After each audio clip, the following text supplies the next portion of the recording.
მე ვფიქრობ ყველა ობიექტურად განწყობილი მოქალაქე უკვე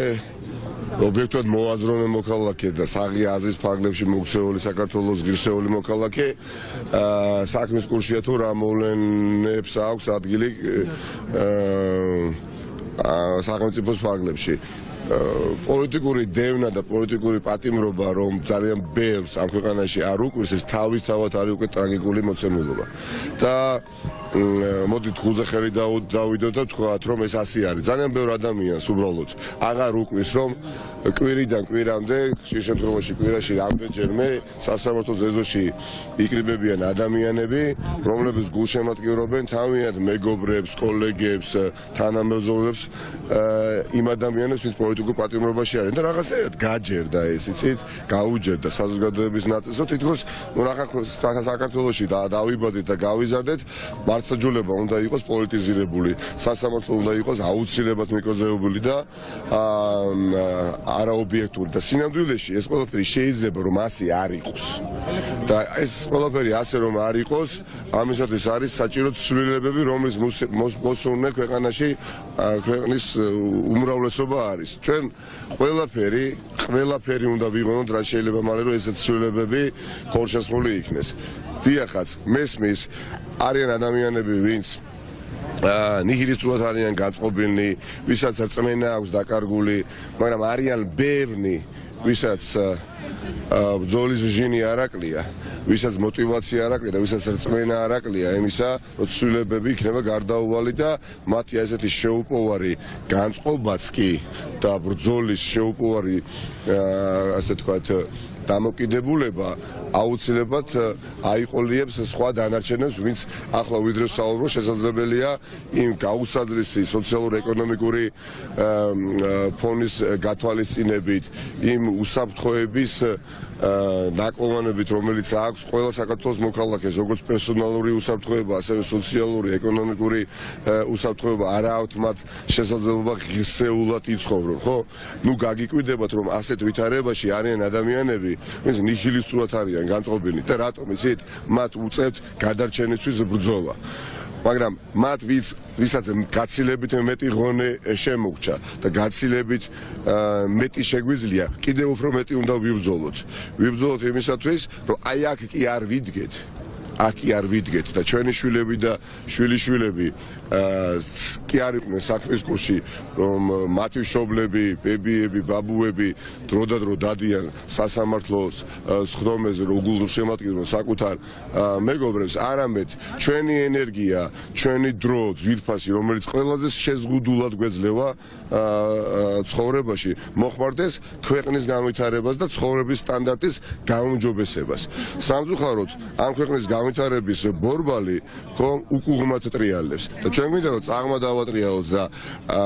იქნება ის სანატრელი განვითარების დიდი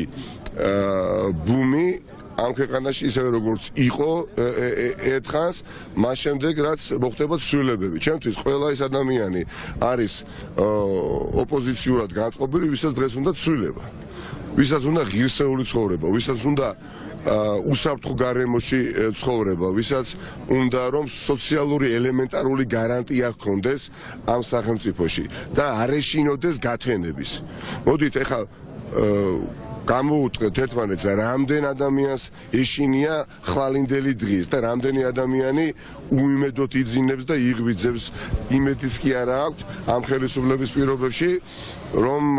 მათი ყოფა გაუმჯობესდება. ჩვენ ერთის მხრივ ეს რეჟიმი ქართული ოცნების სახით უნდა შევცვალოთ, მაგრამ მეორეს მხრივ ქართულ საზოგადოებას უნდა შევთავაზოთ კონკრეტული გზები ამ უმძიმესი მდგომარეობიდან გამოსასვლელი. კონკრეტული მექანიზმები თუ როგორ დაიძლევა ეს მძიმეს მრავალმხრივი კრიზისი და ამ ყველაფერთან დაკავშირებით ჩვენ ნაციონალური მოძრაობა რაც არ უნდა ქილიკობდეს მამანი ამ მიმართულებებით აქტიურად ვმუშაობთ და უახლოეს პერიოდში ბუნებრივია ჩვენს ამორჩევლებთან, ჩვენს პოტენციურ ამორჩევლებთან გვექნება საუბარი, როგორ უნდა დაიძლიოს სახელმწიფოში კრიზისი, როგორც სოციალური, ეკონომიკური, პოლიტიკური და ყველა მხრივი, რომელიც შექმნა ქართულმა ოცნებამ. თავარი არის გვახსოვდეს, რომ დემოკრატიული სახელმწიფოს მშენებლობას სჭირდება მუდმივი ბრძოლა. დემოკრატია, როგორც წესწყობილება, ხომ არ არის ის წესწყობილება, რომელიც შეიძლება ერთხელ მოიპოვო და მუდმივად შეინარჩუნო თუ მისთვის არ იბრძოლე. ამიტომ დემოკრატიული წესწყობილება განვითარებულ დასავლურ დემოკრატიებში, სადაც არსებობს, იქაც მუდმივად იბრძვიან, რომ ეს წყობა, პოლიტიკური სისტემა, რომელიც განვითარებაზეა ორიენტირებული, დასავლურ დემოკრატიებშიც კი ერთის მხრივ განვითარდეს და მეორე მხრივ შეინარჩუნო.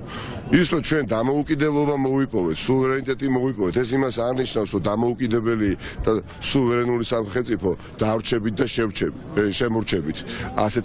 სახელმწიფოს მოქალაქეებად. თუ ვართ ჯერ კიდევ ასეთებად სამწუხაროდ. ამისათვის ბრძოლა არის ყოველდღიური, საჭირო რის მაგალითად რა თქმა უნდა საზოგადოებრივად აქტიური მოქალაქეები უნდა ვაძლევდეთ და